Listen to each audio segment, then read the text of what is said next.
Over the past weekend, the NAR settled a lawsuit for $418 million, which basically alleged that they were conspiring with local real estate brokers and the multiple listing service, the MLS, to keep commissions high. This was brought about by sellers of properties. And the rationale was, why should, as a seller, I be paying a buy side or buyer agent commission when their motive is to negotiate against me?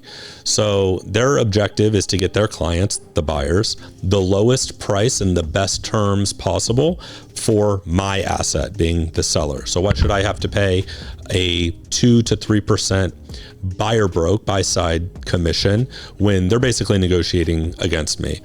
And the settlement basically is going to disallow the use of a realtor to put the buyer agent's commission in the MLS. So historically speaking, as a buyer agent, we could go on an MLS, we could schedule our showings to our buyers, and we would be able to see, there's a specific box, a specific field that we would be able to see how much is going to be offered to us if we successfully bring the buyer and close the property. That field essentially is going to go away, which could mean a few different things and has a few different implications. One, it suggests that a buyer's agent is going to have to pre-negotiate a fee, a commission from their side, from the buyer side, which in my opinion, doesn't seem very realistic. I don't think we're actually ever going to get to a point where a buyer is going to hire a buyer's agent to negotiate the sale of their house, of a prospective house, and come up with an additional 2 to 3%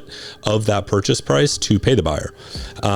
Imagine a first-time home buyer who has been saving up to put, 5% down on a property.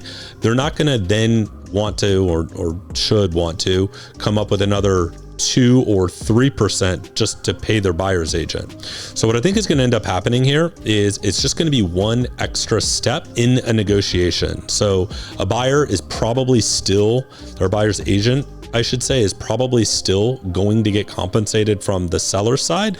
It's just going to look a little bit different in the settlement statement. So that might look in the forms of a seller concession that would be agreed upon before the buyer's agent potentially goes to the listing agent to show that property. So that's my take on the NAR settlement lawsuit.